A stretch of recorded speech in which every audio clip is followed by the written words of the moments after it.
Le bruit métallique de la pelle heurtant quelque chose de mou a glacé le sang des nouveaux propriétaires ce jour-là. Ce qu'ils pensaient être une racine tenace s'est révélé être un objet artificiel, enfoui profondément sous les massifs de fleurs d'un jardin de banlieue apparemment tranquille. En dégageant la terre humide, une fermeture éclair rouillée est apparue, révélant un sac à dos scolaire d'une autre époque. Ce n'était pas un simple déchet oublié par les anciens locataires, mais la pièce manquante d'un puzzle macabre qui hantait la région depuis une décennie. La découverte était brutale, immédiate et terrifiante, transformant instantanément un projet de rénovation en une scène de crime active. 10 ans plus tôt, Thomas Durand avait quitté le domicile familial avec ce même sac sur les épaules, prêt pour une journée de cours ordinaire qui n'aurait jamais lieu. Sa disparition avait été un mystère total, sans témoin, sans trace, et sans le moindre indice pour guider les enquêteurs désespérés. Les battues avaient couvert des kilomètres de forêt et les affiches avaient jauni sur les poteaux, mais personne n'avait imaginé que la réponse se trouvait littéralement sous les pieds des voisins. Ce sac n'avait pas été perdu par hasard sur le chemin du lycée. Il avait été enterré avec soin pour dissimuler une vérité que quelqu'un voulait garder secrète pour toujours.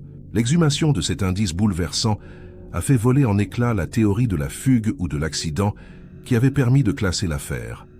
Les cahiers à l'intérieur étaient intacts, préservés par le plastique, comme si le temps s'était arrêté le matin du drame. Cette découverte glaçante signifiait une seule chose. Le responsable de la disparition de Thomas n'était pas un étranger de passage, mais quelqu'un qui connaissait les lieux intimement. Alors que la police investit les lieux pour déterrer le reste du jardin, une question terrifiante se pose à tous les habitants du quartier.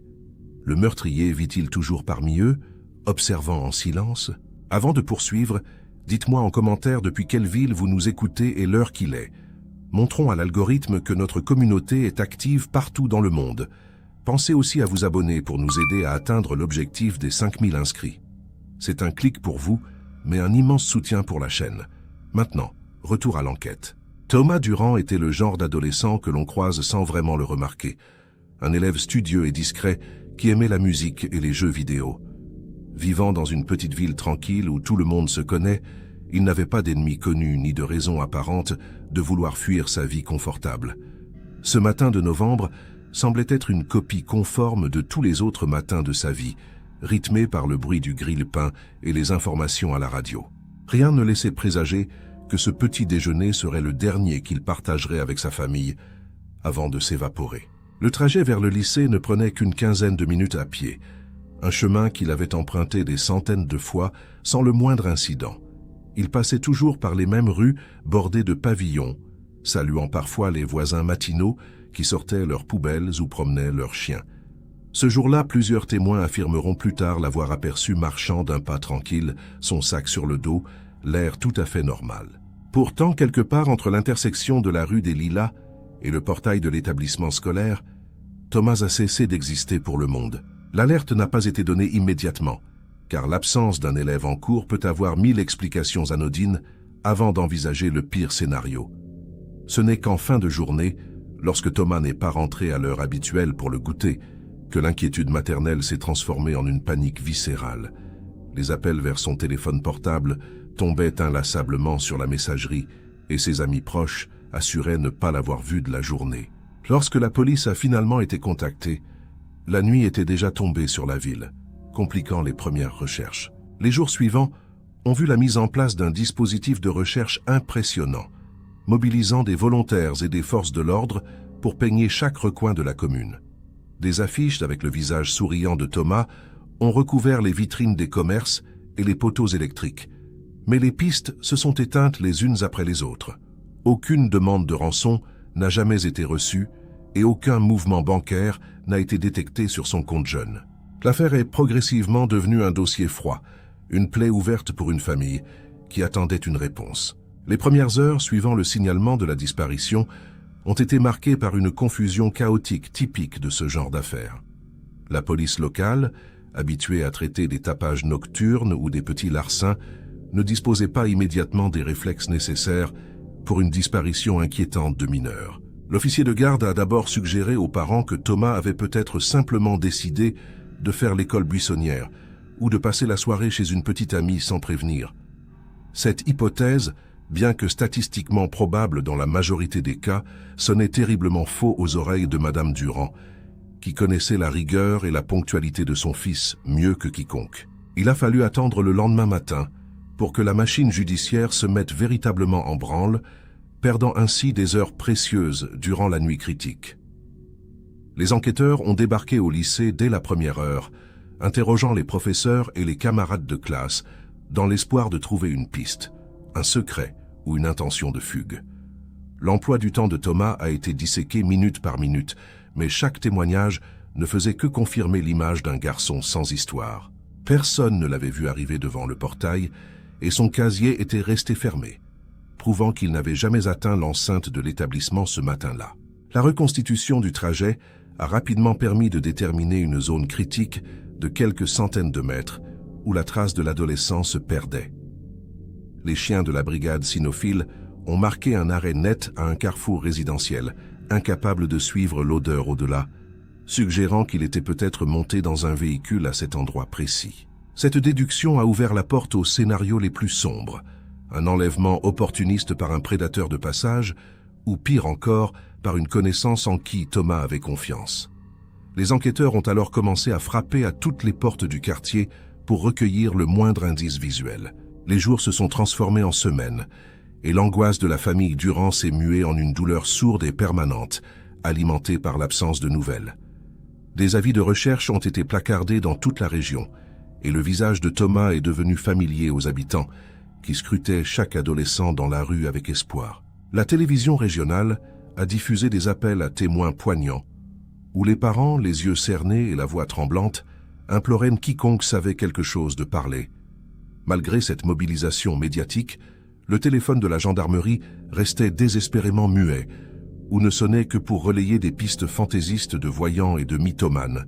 Les étangs environnants ont été sondés par des plongeurs de la gendarmerie, une procédure standard qui a glacé d'effroi la communauté locale. Voir ces hommes grenouilles disparaître dans les eaux troubles rappelait à tous la possibilité que Thomas ne soit plus en vie. Une éventualité que personne ne voulait verbaliser. Rien n'a été trouvé au fond de l'eau, ni corps, ni vêtements, ni effets personnels, ce qui a paradoxalement entretenu un espoir cruel chez les parents. Si on ne retrouvait pas de corps, c'était peut-être qu'il était encore quelque part, vivant. Retenu contre son gré, mais respirant encore. L'enquête s'est ensuite orientée vers le cercle familial et les proches, une étape douloureuse, mais nécessaire pour écarter toute implication de l'entourage. Les parents ont dû subir des interrogatoires longs et intrusifs, justifiant de leurs moindres faits et gestes le jour de la disparition. Leur ordinateur familial a été saisi et analysé pour vérifier si Thomas n'avait pas eu de conversations suspectes sur Internet avec des inconnus. Cette intrusion dans leur intimité, alors qu'ils étaient déjà victimes, a ajouté une couche de souffrance supplémentaire, bien que les enquêteurs n'aient rien trouvé de compromettant. Les mois ont passé et l'automne a laissé place à un hiver rigoureux, recouvrant la petite ville et ses secrets d'un manteau de neige silencieux. L'absence de Thomas se faisait sentir partout, une chaise vide à la table de Noël, des cadeaux non déballés qui resteraient dans un placard. La police, faute d'éléments nouveaux, a commencé à espacer les visites et à réduire les effectifs dédiés au dossier, le classant progressivement comme une affaire non résolue. Pour les autorités, sans corps et sans scène de crime, il n'y avait plus rien à faire d'autre qu'attendre un miracle ou un aveu spontané. La rumeur publique, toujours prompte à combler les vides, a commencé à inventer ses propres histoires pour expliquer l'inexplicable. Certains disaient que Thomas avait tout planifié pour refaire sa vie ailleurs. D'autres chuchotaient qu'il avait de mauvaises fréquentations cachées à ses parents. Ces ragots blessants parvenaient aux oreilles de la famille, isolant encore un peu plus les Durand dans leur chagrin. Ils se sentaient abandonnés par la justice et jugés par leur propre communauté, qui semblait vouloir passer à autre chose pour retrouver sa tranquillité d'esprit. Le premier anniversaire de la disparition a été marqué par une marche blanche qui a rassemblé moins de monde que les premières battues, signe de l'essoufflement de l'intérêt public. Les journalistes sont revenus brièvement pour faire un point sur l'affaire, posant les mêmes questions et recevant les mêmes réponses vides de sens. Pour le père de Thomas, c'était le moment de la résignation amère, comprenant que son fils était devenu un dossier poussiéreux sur une étagère administrative. Il a continué à parcourir les routes le soir, scrutant les bas-côtés, incapable de renoncer totalement à son rôle de protecteur. Les années suivantes ont vu le départ à la retraite de l'enquêteur principal qui avait suivi l'affaire depuis le premier jour, emportant avec lui sa connaissance intime du dossier. Son successeur, débordé par l'actualité immédiate, n'a eu que peu de temps à consacrer à ce cold case sans la moindre piste tangible. Le dossier Thomas Durand est devenu une pile de papier jauni, une énigme locale que l'on mentionnait parfois lors des repas de famille pour effrayer les plus jeunes. La vie a repris son cours impitoyable. Les saisons se sont succédées et la ville a fini par oublier le visage de l'adolescent disparu. Au sein de la maison des Durand, le temps s'était figé, la chambre de Thomas restant un sanctuaire intouché où la poussière s'accumulait sur ses livres et ses trophées. Ses parents ont fini par déménager, incapables de supporter plus longtemps le poids des souvenirs et le regard compatissant des voisins.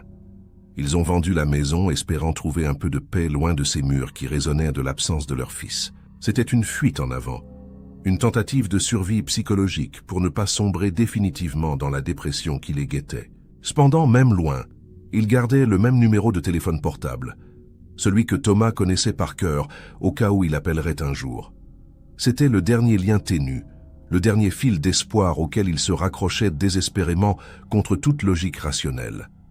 Ils ont appris à vivre avec ce vide, une amputation invisible qui ne cicatrisait jamais vraiment, se réveillant chaque matin avec la même question sans réponse. Qu'était-il arrivé à leur enfant ce matin de novembre, à quelques mètres seulement de la sécurité de son foyer? Pendant ce temps, le quartier où Thomas avait grandi subissait lui aussi des changements, avec l'arrivée de nouveaux habitants qui ne connaissaient pas l'histoire. Les maisons changèrent de propriétaires, les façades étaient repeintes et les jardins réaménagés, effaçant peu à peu les traces du passé. L'histoire de la disparition était devenue une vieille légende urbaine locale, quelque chose qui était arrivé il y a longtemps, à des gens que l'on ne voyait plus. L'insouciance était revenue dans les rues. Les enfants jouaient de nouveau dehors sans surveillance excessive.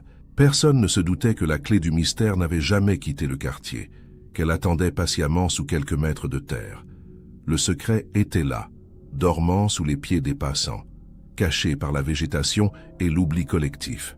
Il allait falloir le hasard d'une transaction immobilière et l'énergie de nouveaux propriétaires pour que la vérité remonte enfin à la surface. Le destin, parfois cruel, parfois justicier, s'apprêtait à redistribuer les cartes d'une manière que personne n'avait anticipée. L'oubli est souvent le meilleur allié des criminels, leur permettant de se fondre dans la masse et de reprendre une existence normale. L'auteur de la disparition de Thomas avait sans doute parié sur cet effacement progressif, se sentant de plus en plus en sécurité au fil des années. Il avait probablement croisé les parents de la victime au supermarché ou regardé les reportages à la télévision avec un détachement fin. Mais il avait commis une erreur fondamentale en pensant que la terre garderait son secret éternellement, ignorant que le sol finit toujours par rejeter ce qui ne lui appartient pas. La maison voisine de celle où vivaient les Durand à l'époque venait d'être mise en vente suite au décès de son occupant, un homme solitaire et discret. C'était une opportunité immobilière intéressante, une bâtisse solide avec un grand terrain, bien que nécessitant un sérieux rafraîchissement. Les visites s'enchaînaient, les agents immobiliers vantant le potentiel du jardin et le calme du quartier résidentiel. Personne ne posait de questions sur l'histoire du voisinage, trop concentré sur la surface des pièces et l'orientation du soleil. C'est finalement un jeune couple, les Lambert, qui a signé le compromis de vente, séduits par le prix attractif et l'espace disponible pour leurs futurs enfants. Ils avaient des projets plein la tête, rêvant d'une piscine, d'un potager et d'une balançoire sous le vieux chêne au fond du jardin.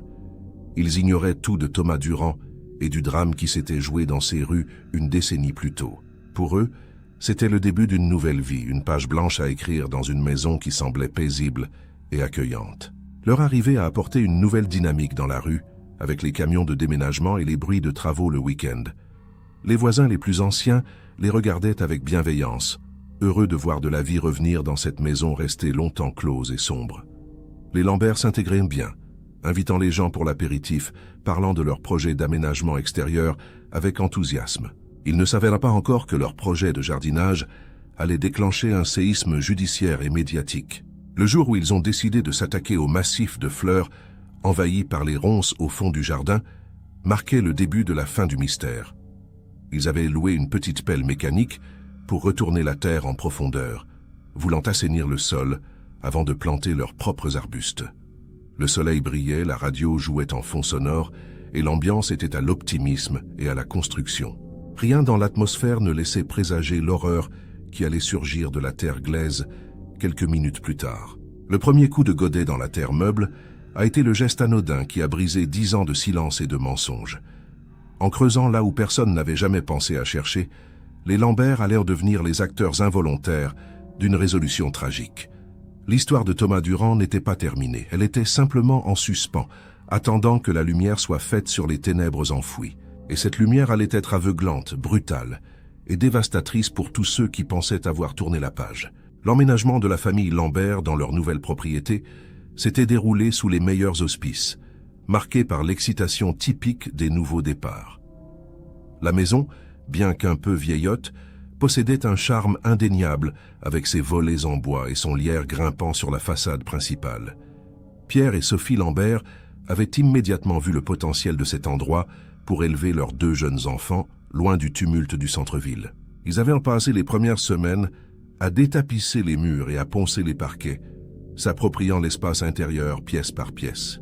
Le jardin, en revanche, était une véritable jungle laissée à l'abandon par l'ancien propriétaire qui n'avait plus la force de s'en occuper. Des broussailles épaisses recouvraient le fond de la parcelle et un vieux cabanon de jardin menaçait de s'effondrer sous le poids de la végétation.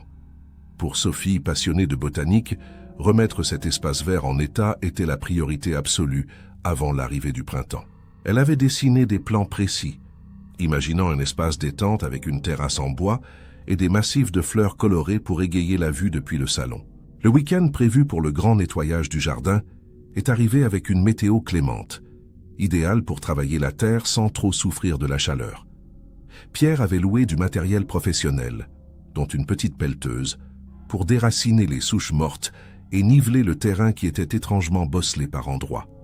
Les enfants jouaient un peu plus loin, construisant des cabanes avec les branches coupées, insouciants de ce qui se passait sous leurs pieds. L'ambiance était laborieuse mais joyeuse, rythmée par le vrombissement du moteur et les rires des petits. Après avoir dégagé la surface, Pierre a commencé à creuser plus profondément à l'endroit prévu pour la future terrasse, voulant créer des fondations solides. La terre était compacte, argileuse, et résistait aux assauts de la machine, obligeant Pierre à manœuvrer avec précaution.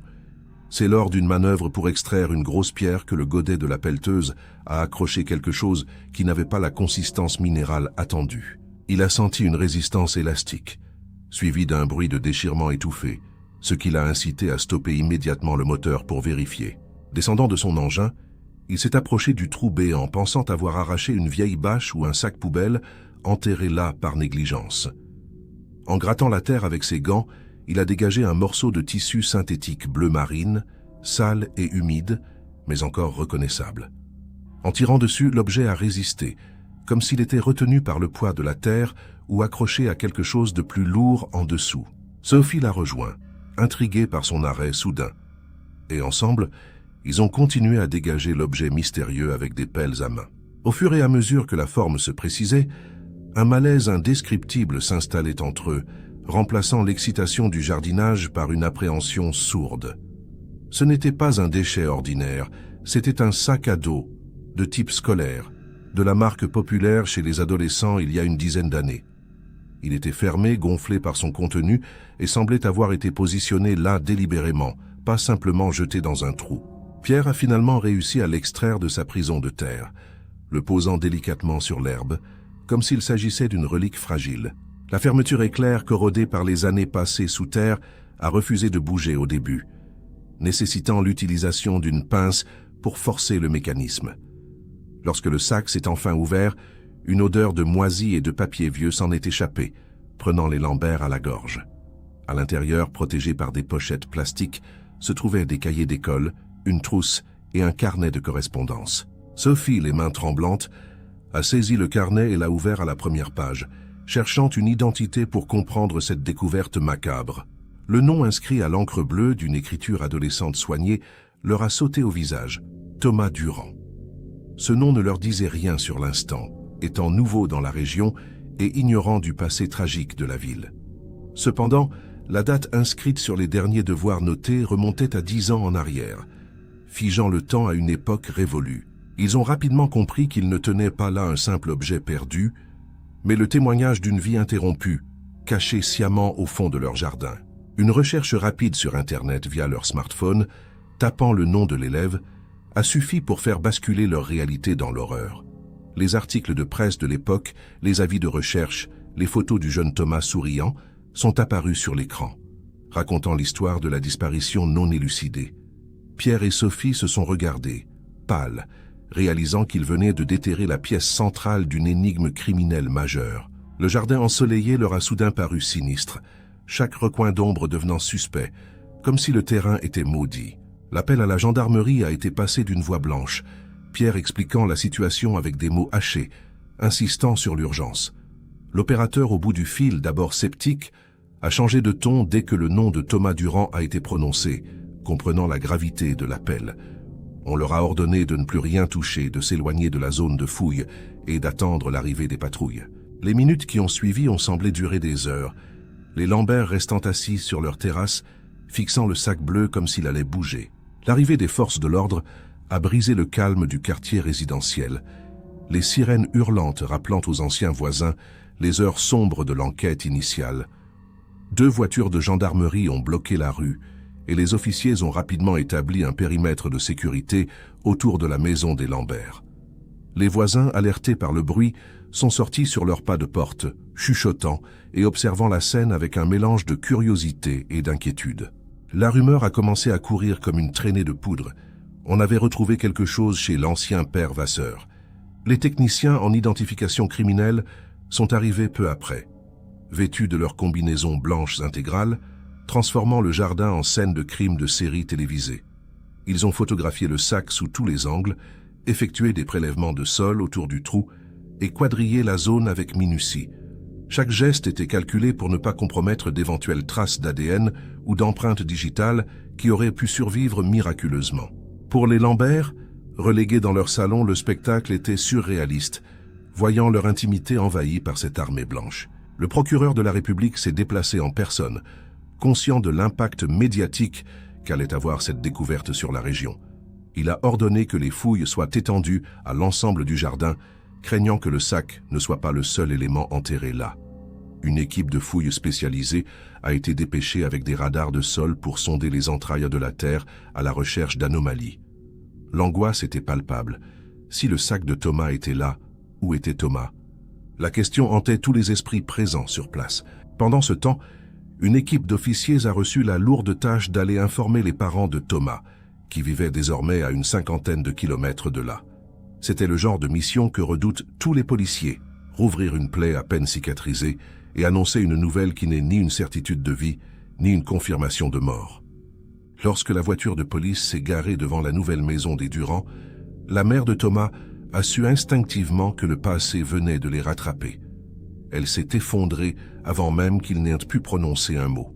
L'annonce de la découverte du sac a provoqué un choc violent chez les parents, un mélange dévastateur d'espoir fou et de terreur absolue. Voir la photo du sac, cet objet qu'ils avaient acheté ensemble pour la rentrée, sortir de la terre 10 ans après, était insoutenable. Cela confirmait que Thomas n'avait pas fugué, qu'il n'était pas parti loin, mais que quelque chose lui était arrivé tout près de chez eux. L'idée que ses affaires étaient enterrées dans le jardin d'un voisin qu'ils croisaient tous les jours leur donnait la nausée. Les médias, alertés par les fuites inévitables, ont commencé à affluer vers l'ancien quartier, installant leurs caméras devant le cordon de sécurité.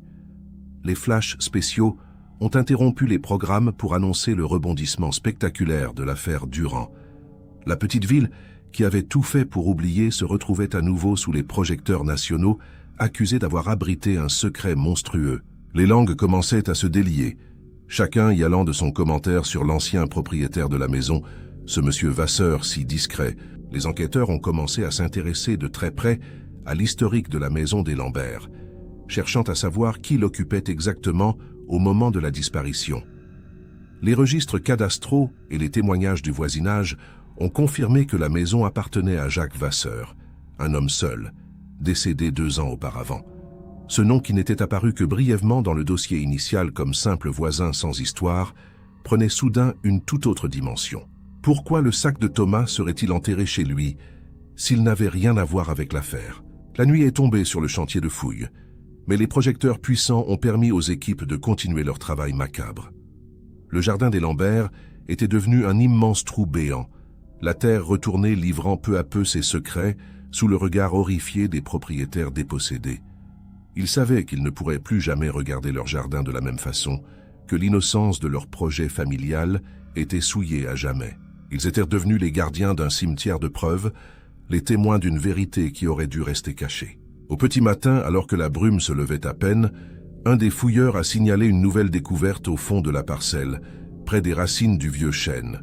Cette fois, ce n'était pas un sac, mais des ossements, petits et fragiles, mêlés à des restes de vêtements. Le silence s'est fait instantanément sur le site, lourd et oppressant, confirmant ce que tout le monde redoutait depuis la veille. Le mystère de la disparition de Thomas Durand touchait à sa fin, laissant place à une enquête pour homicide qui allait devoir remonter le temps. La découverte du corps transformait l'espoir des parents en un deuil définitif et brutal, mais elle leur offrait aussi quelque chose qu'ils attendaient depuis 10 ans, la vérité. Ils allaient enfin pouvoir enterrer leur fils dignement et commencer à chercher justice pour ce qui lui avait été fait. Le sac à dos n'était que le messager, la première pièce d'un domino qui allait faire tomber les masques et révéler la noirceur humaine cachée derrière les volets clos d'une banlieue ordinaire. L'analyse du sac à dos en laboratoire a révélé des détails cruciaux que l'œil nu ne pouvait percevoir sur le terrain boueux du jardin. Sous les couches de terre et de moisissure, les experts ont réussi à isoler des traces biologiques préservées miraculeusement par l'enveloppe hermétique du plastique. À l'intérieur, sur la couverture plastifiée d'un cahier de mathématiques, une empreinte digitale partielle a été révélée grâce aux techniques de fumigation au cyanoacrylate. Cette empreinte ne correspondait pas à celle de Thomas, ni à celle de ses parents ou de ses amis, orientant l'enquête vers une tierce personne. L'inventaire du contenu du sac a également permis de dater avec précision le moment où il avait été dissimulé, figeant la chronologie du drame.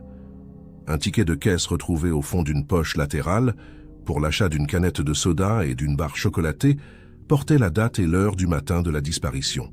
Cela confirmait que Thomas avait fait un petit détour par la boulangerie avant de se rendre au lycée, un détail qu'il n'avait dit à personne. Ce détour l'avait fait passer exactement devant la maison de Jacques Vasseur, à un moment où la rue était déserte. Le profil de Jacques Vasseur est alors devenu la priorité absolue des enquêteurs qui ont exhumé son passé avec une minutie chirurgicale. C'était un homme que tout le monde décrivait comme sans histoire, un retraité de la fonction publique qui vivait seul depuis la mort de sa femme. Il n'avait pas de casier judiciaire, pas d'antécédents de violence connus, et participait même à la fête des voisins chaque année. C'était le profil type du monsieur tout-le-monde insoupçonnable, ce qui expliquait pourquoi il était passé sous les radars lors de l'enquête initiale. Cependant, en creusant plus profondément dans sa vie privée, les policiers ont découvert des facettes plus sombres et troublantes de sa personnalité. Des anciens collègues ont évoqué des accès de colère soudains et inexpliqués, ainsi qu'une fascination malsaine pour les faits divers criminels qu'il collectionnait dans des classeurs. Plus inquiétant encore, une plainte pour comportement inapproprié avait été déposée 10 ans avant la disparition de Thomas par une voisine, mais elle avait été classée sans suite faute de preuves. Vasseur avait réussi à naviguer entre les gouttes, dissimulant ses pulsions derrière une façade de respectabilité. L'analyse de l'empreinte digitale retrouvée sur le cahier a finalement matché avec celle de Vasseur, prélevée post-mortem lors de son autopsie 2 ans plus tôt pour des raisons administratives. C'était la preuve irréfutable. Jacques Vasseur avait tenu les affaires de Thomas entre ses mains. Il avait ouvert son sac, probablement après avoir commis l'irréparable. Le lien physique entre la victime et le suspect était établi, scellant la culpabilité de l'homme qui avait vécu paisiblement au-dessus du corps de sa victime pendant 8 ans. Les enquêteurs ont alors reconstitué le scénario probable de cette matinée fatidique en se basant sur les éléments matériels et la topographie des lieux. Thomas, passant devant la maison de Vasseur, avait peut-être été interpellé par le vieil homme sous un prétexte anodin, comme demander de l'aide pour porter quelque chose. Connaissant le voisin de vue, l'adolescent serviable n'aurait pas eu de raison de se méfier et serait entré dans la propriété, scellant son destin. Ce qui s'était passé ensuite à l'intérieur de la maison restait un mystère, Mais la finalité était désormais tragiquement claire. La fouille complète de la maison, bien que rénovée par les Lambert, a permis de retrouver des traces infimes de sang ancien sous les lattes du parquet d'une chambre d'amis. Le luminol a révélé une zone de nettoyage frénétique, une tentative désespérée d'effacer les preuves du crime. L'ADN correspondait à celui de Thomas, confirmant que l'agression avait eu lieu à l'intérieur même de la bâtisse, à l'abri des regards de la rue. Vasseur avait tué l'adolescent chez lui, puis l'avait enterré dans son propre jardin la nuit venue, profitant de l'obscurité et de l'isolement. L'interrogatoire des anciens voisins a pris une tournure différente avec ces nouvelles informations, les langues se déliant sur des détails jugés insignifiants à l'époque. Une voisine âgée s'est souvenue avoir vu Vasseur jardiner tard le soir, quelques jours après la disparition, ce qui l'avait étonné car il se plaignait souvent de son dos. Elle n'avait rien dit à la police, pensant qu'il plantait des rosiers, ne voulant pas accuser un voisin sans raison valable. Ce remords tardif a pesé lourd dans l'atmosphère, chacun réalisant qu'il aurait peut-être pu changer le cours des choses. La découverte du corps de Thomas a permis aux médecins légistes de déterminer la cause de la mort, un traumatisme crânien contondant. Il n'avait pas souffert longtemps, ce qui fut une maigre consolation pour ses parents anéantis par la confirmation de son décès. L'autopsie a également révélé qu'il avait été enterré avec soin, presque avec remords, ses bras croisés sur sa poitrine. Ce geste paradoxal de la part du tueur montrait une psychologie complexe, peut-être une panique qui avait suivi un acte impulsif plutôt qu'un meurtre prémédité de sang-froid. L'absence de procès, Vasseur étant décédé, a laissé un goût amer d'inachevé à la famille Durand et à la justice. Il n'y aurait pas d'assises, pas de confrontation, pas d'explication publique de la part du monstre qui avait volé la vie de leur fils. La justice des hommes était impuissante face à la mort du coupable, laissant les victimes seules avec leurs douleurs et leurs questions sans réponse. Pourquoi Thomas? Pourquoi ce jour-là? Qu'est-ce qui avait déclenché la fureur meurtrière de ce voisin, apparemment tranquille? Cependant, la résolution de l'affaire a permis de lever le doute qui planait sur la famille et de mettre fin aux rumeurs de fugue. L'honneur de Thomas était rétabli. Il n'avait pas abandonné les siens. Il avait été victime d'un prédateur. La ville entière a dû faire son examen de conscience, réalisant que le danger ne venait pas toujours de l'extérieur, mais pouvait vivre juste à côté, tondant sa pelouse le dimanche. Cette prise de conscience a changé à jamais l'ambiance du quartier, brisant l'insouciance naïve qui y régnait. Les Lambert, incapables de continuer à vivre dans cette maison devenue un mausolée, ont décidé de revendre la propriété. Ils ne pouvaient pas élever leurs enfants là où un autre enfant avait été tué et enterré. L'atmosphère était devenue trop lourde, trop chargée. La maison est restée vide longtemps, portant le stigmate de son histoire, une cicatrice de briques et de mortier dans le paysage urbain. Elle finirait probablement par être démolie, seule façon d'effacer véritablement la souillure du passé. Les funérailles de Thomas, 10 ans après sa mort, ont rassemblé une foule immense, bien plus grande que lors des premières recherches. Des anciens camarades de classe, devenus adultes, sont revenus pour dire adieu à l'ami dont la chaise vide les avait hantés toute leur scolarité. C'était un moment de communion intense, où la ville tentait de panser ses plaies collectives et de demander pardon pour n'avoir pas su protéger l'un des siens. Le cercueil blanc, petit et léger, a traversé la nef de l'église dans un silence de cathédrale.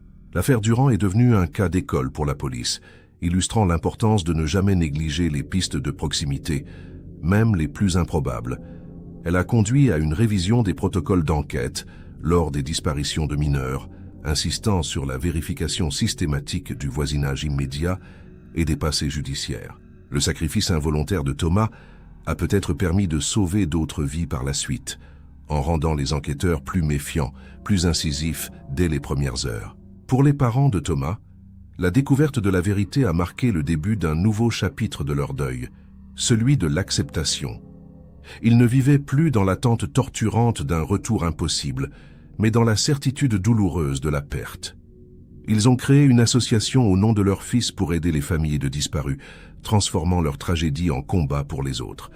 C'était leur façon de garder Thomas vivant, de donner un sens à l'absurdité de sa mort prématurée. Le sac à dos, pièce à conviction centrale, a finalement été restitué à la famille après la clôture définitive du dossier. Il n'était plus une preuve judiciaire, mais une relique sacrée, le dernier objet touché par leur enfant vivant. La mère de Thomas l'a gardé, ne le lavant pas, voulant conserver cette odeur de terre qui était devenue l'odeur de son fils. C'était un lien tangible avec le moment où tout avait basculé, un objet transitionnel entre la vie d'avant et le vide d'après. L'histoire de Thomas Durand nous rappelle que les monstres ne se cachent pas toujours dans les bois sombres ou les ruelles malfamées. Ils peuvent avoir le visage avenant d'un voisin serviable, vivre dans une maison bien entretenue et nous saluer chaque matin. Le mal est parfois banal, quotidien, et c'est ce qui le rend si terrifiant. Il s'insinue dans la normalité, attendant son heure pour frapper là où on s'y attend le moins. La petite ville a fini par retrouver une forme de sérénité, mais le souvenir de Thomas reste gravé dans la mémoire collective comme une mise en garde. On surveille un peu plus les enfants qui rentrent de l'école, on se méfie un peu plus des sourires trop polis. L'innocence a été perdue ce matin de novembre et elle ne reviendra jamais tout à fait. Le jardin des Lambert est redevenu une friche, la nature reprenant ses droits sur le théâtre du drame, recouvrant les secrets de son manteau vert. Finalement, la vérité a fini par germer, comme une graine plantée profondément qui cherche inévitablement la lumière. Elle a pris son temps, 10 longues années, mais elle a fini par percer la surface pour éclater au grand jour. Thomas Durand n'est plus un fantôme. Il est une histoire, une leçon, et une étoile qui brille dans le ciel sombre de la justice humaine. Son sac à dos n'était pas vide, il portait le poids de la vérité.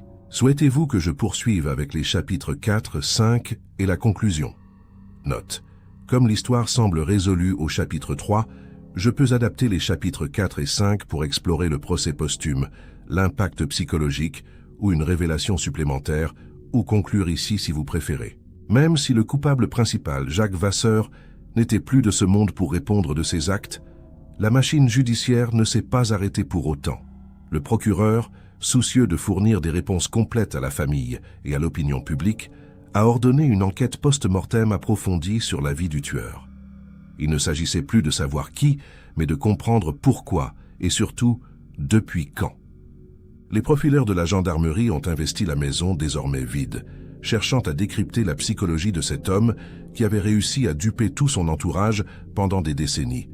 La maison, au-delà de la scène de crime, est devenue un sujet d'étude, chaque pièce étant passée au peigne fin pour y déceler les obsessions cachées de son ancien propriétaire. Les fouilles approfondies à l'intérieur du domicile ont révélé l'existence d'une double vie méticuleusement cloisonnée. Dans le grenier, dissimulé derrière une fausse cloison en contreplaqué, les enquêteurs ont découvert une collection qui a glacé le sang des plus aguerris d'entre eux. Vasseur ne se contentait pas de vivre une retraite paisible, il passait ses journées à observer. On a retrouvé des centaines de photos prises au téléobjectif depuis la fenêtre de sa chambre, documentant les allées et venues des enfants du quartier, dont celle de Thomas. Ce n'était pas un acte impulsif isolé, mais l'aboutissement d'un fantasme prédateur nourri et cultivé sur le long terme. L'analyse de ces ordinateurs et de ces vieux disques durs a confirmé cette tendance voyeuriste obsessionnelle. L'historique de navigation, bien que partiellement effacé, montrait une fréquentation assidue de forums discutables et une fascination pour les affaires d'enlèvement non résolues. Vasseur se documentait, apprenait des erreurs des autres criminels, ce qui explique sans doute pourquoi il avait pris tant de soin à enterrer le corps et les affaires de Thomas. Il avait appliqué des méthodes lues dans des récits de faits divers, transformant sa maison en une forteresse de secrets inavouables. Les enquêteurs ont également repris contact avec l'entourage éloigné de Vasseur, cherchant des failles dans son passé que personne n'avait remarquées. Une cousine éloignée a raconté qu'il avait toujours été un enfant solitaire et cruel envers les animaux, des signes avant-coureurs classiques de la psychopathie qui avaient été ignorés à l'époque. Ces témoignages ont permis de dresser le portrait d'un homme frustré, incapable de nouer des relations saines, qui avait fini par laisser ses pulsions noires prendre le dessus. La banalité de son apparence était son meilleur camouflage, lui permettant de se fondre dans le décor d'une banlieue ordinaire sans jamais éveiller les soupçons. La question d'autres victimes potentielles s'est inévitablement posée, transformant l'enquête locale en une investigation nationale. Les gendarmes ont croisé le parcours de vie de Vasseur avec les fichiers de disparitions inquiétantes dans les régions où il avait résidé par le passé. Chaque déplacement professionnel, chaque lieu de vacances a été scruté à la loupe pour vérifier s'il ne coïncidait pas avec un autre drame oublié. Heureusement, où malheureusement pour la vérité, aucun lien formel n'a pu être établi avec d'autres affaires, laissant Thomas comme la seule victime connue de ce prédateur de l'ombre. Cependant, la découverte de la salle des trophées dans le grenier a apporté un éclairage terrifiant sur le jour du meurtre. Parmi les photos volées, les enquêteurs ont trouvé un journal intime cryptique, tenu de manière irrégulière. Les entrées autour de la date de la disparition de Thomas étaient confuses, délirantes, mélangeant réalité et fantasme. Vasseur y décrivait une pulsion irrésistible, une opportunité, qui s'était présentée lorsque Thomas s'était arrêté pour renouer ses lacets devant son portail. Ce détail trivial, ce hasard malheureux, avait été le déclencheur du passage à l'acte. La reconstitution mentale du crime par les experts psychiatres a suggéré que Vasseur n'avait peut-être pas prémédité le meurtre ce matin-là, mais qu'il était prêt à le commettre à tout moment. Il a probablement invité Thomas à entrer sous un prétexte fallacieux, peut-être en lui demandant de l'aide pour déplacer un objet lourd, abusant de la politesse naturelle de l'adolescent. Une fois la porte refermée, le piège s'est refermé, transformant le pavillon bourgeois en une prison mortelle. La violence du crime contrastait avec le calme apparent de la rue, soulignant l'horreur de ce qui se passait derrière les murs clos. L'enquête a aussi mis en lumière les défaillances du système lors des premières recherches, 10 ans plus tôt. Le fait que Vasseur ait été interrogé sommairement comme simple témoin sans que son domicile ne soit visité a été pointé du doigt comme une erreur majeure. Cela a conduit à une remise en question douloureuse des procédures policières de l'époque, où la parole d'un retraité blanc et respectable était considérée comme parole d'évangile. Ce biais de respectabilité avait coûté 10 ans de vérité à la famille Durand, laissant le meurtrier finir sa vie en liberté. Pour les parents de Thomas, ces révélations post-mortem ont été une nouvelle épreuve, les obligeant à plonger dans l'intimité sordide de l'homme qui avait tué leur fils. Apprendre que Thomas avait été observé, traqué à son insu pendant des semaines avant le drame, a ajouté une dimension de paranoïa rétrospective à leur douleur. Ils se sont demandé s'ils auraient pu remarquer quelque chose, un rideau qui bouge, un regard insistant, se culpabilisant pour n'avoir pas vu le loup dans la bergerie. C'est le fardeau des survivants, cette éternelle réécriture de l'histoire avec des si. L'affaire a également eu des répercussions sur les enfants des écoles environnantes, les psychologues scolaires intervenant pour expliquer l'inexplicable. Comment dire aux enfants qu'il faut se méfier des inconnus, mais aussi parfois des gens que l'on connaît. Le mythe du monstre a été déconstruit pour montrer que le danger a parfois un visage humain, trop humain. Cette prise de conscience collective a marqué la fin de l'innocence pour toute une génération d'élèves de la commune. Les médias se sont emparés des détails scabreux de l'enquête, publiant des articles sensationnalistes sur le voyer de la rue des Lilas. Cette surexposition a attiré des curieux malsains devant la maison, obligeant la police à maintenir une présence constante pour éviter les intrusions. Le lieu du crime est devenu une sorte d'attraction macabre, un point de pèlerinage pour les amateurs de tourisme noir, au grand désespoir des riverains qui ne demandaient que l'oubli. La maison était devenue un symbole, une cicatrice purulente au milieu d'un quartier qui voulait guérir.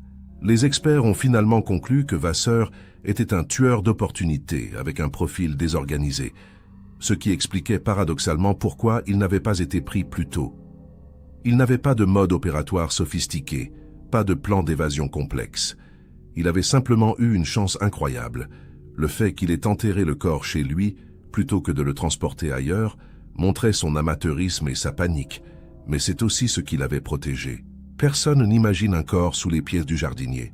Le dossier a finalement été refermé administrativement, la culpabilité de Vasseur étant établie au-delà de tout doute raisonnable.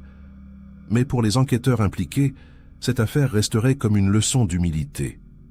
Ils avaient appris que le mal ne porte pas toujours un uniforme reconnaissable et que la vérité se cache souvent là où l'on ose le moins regarder. Les scellés ont été posés définitivement sur les preuves, en voyant les cartons rejoindre les archives poussiéreuses du tribunal. La famille Lambert, quant à elle, a été entendue une dernière fois pour valider leur absence totale de lien avec Vasseur, une formalité nécessaire. Ils ont été officiellement reconnus comme victimes collatérales ayant subi un préjudice moral et financier considérable. Leur rêve de maison familiale s'était transformé en cauchemar éveillé, les liant à jamais à une histoire qui n'était pas la leur.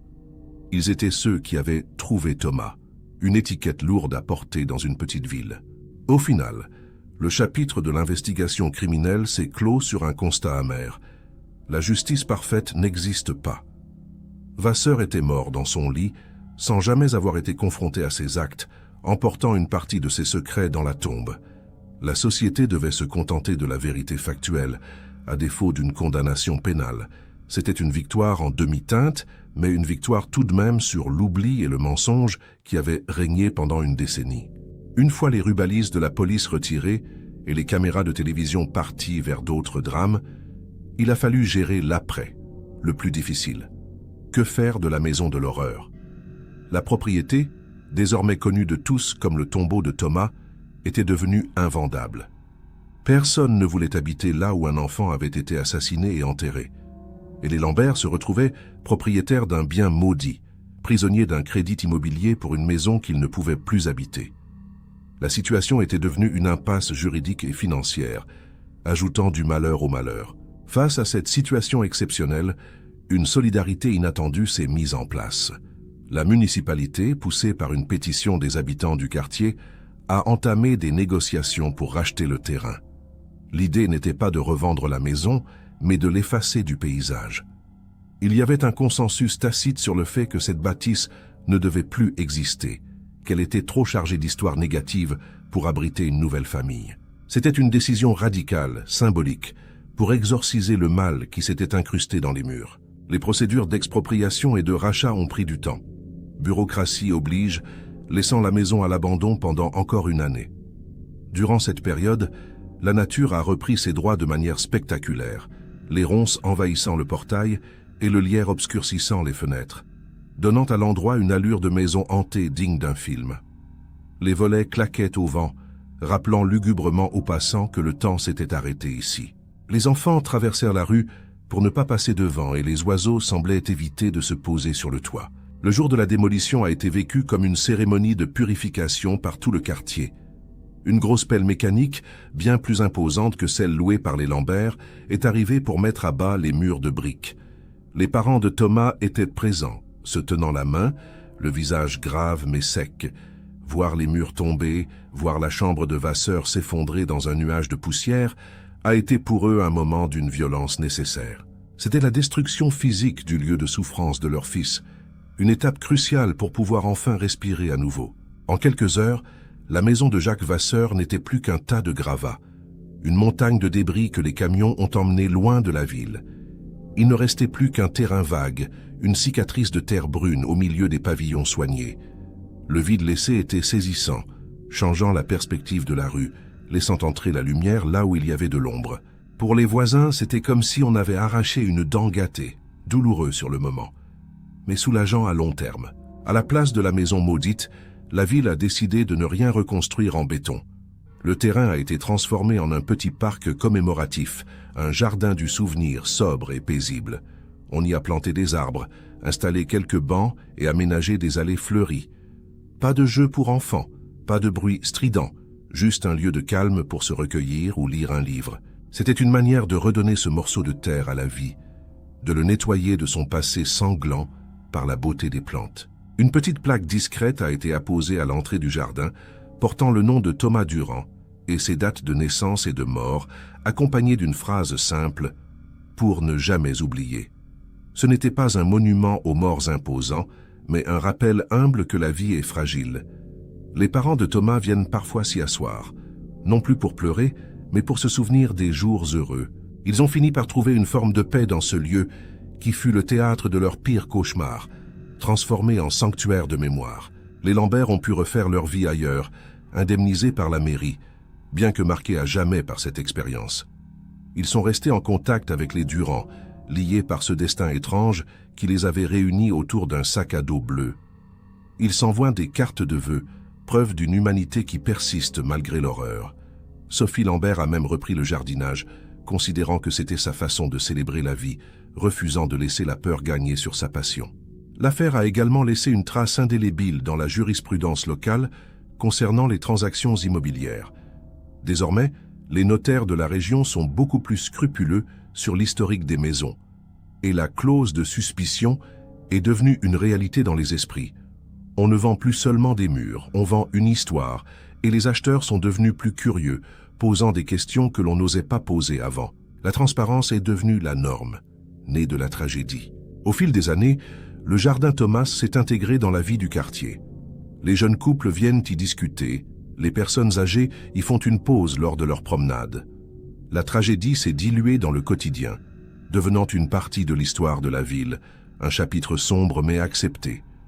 La vie a continué, comme elle le fait toujours, impitoyable et résiliente.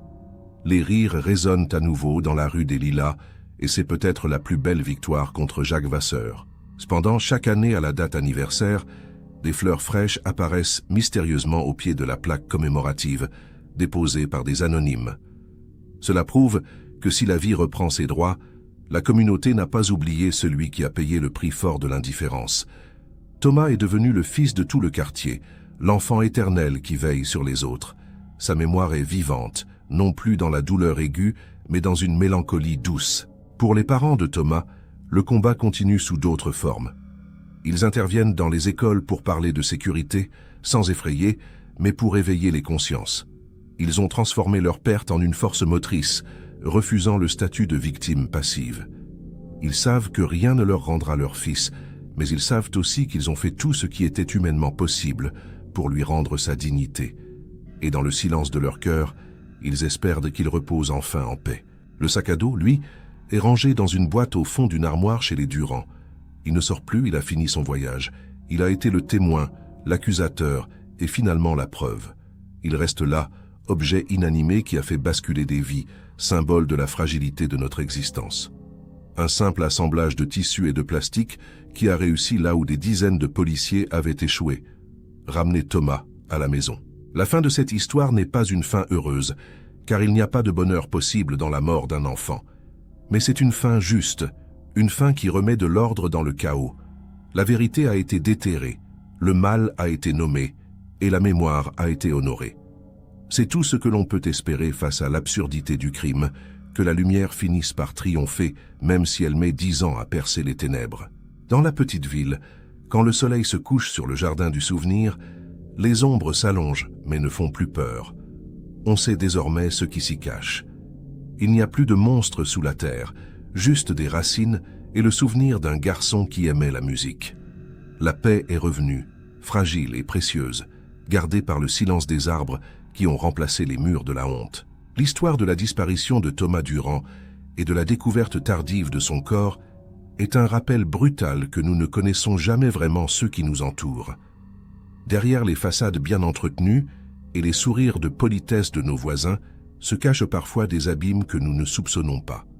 Jacques Vasseur était l'incarnation de cette menace invisible, le monstre ordinaire qui réussit à se fondre dans la banalité du quotidien pour commettre l'irréparable. C'est une leçon terrifiante sur la nature humaine et sur notre capacité à ignorer les signaux d'alerte au nom de la tranquillité sociale.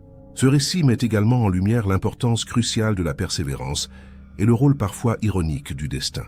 Si les nouveaux propriétaires n'avaient pas décidé de rénover ce jardin, si leur pelle avait frappé quelques centimètres plus à droite ou à gauche, le secret de Vasseur serait resté enfoui à jamais. La vérité ne tient parfois qu'à un fil, ou ici à un coup de pioche hasardeux. Cela nous invite à l'humilité face aux mystères non résolus, nous rappelant que la terre finit toujours par parler, même si elle prend son temps. Enfin, au-delà de l'enquête criminelle et de l'horreur, c'est l'histoire d'une mémoire qui refuse de s'éteindre. Le sac à dos de Thomas, surgissant du passé comme une bouteille à la mer, a permis de rendre sa dignité à une victime et d'offrir une conclusion aussi douloureuse soit-elle à une famille en suspens.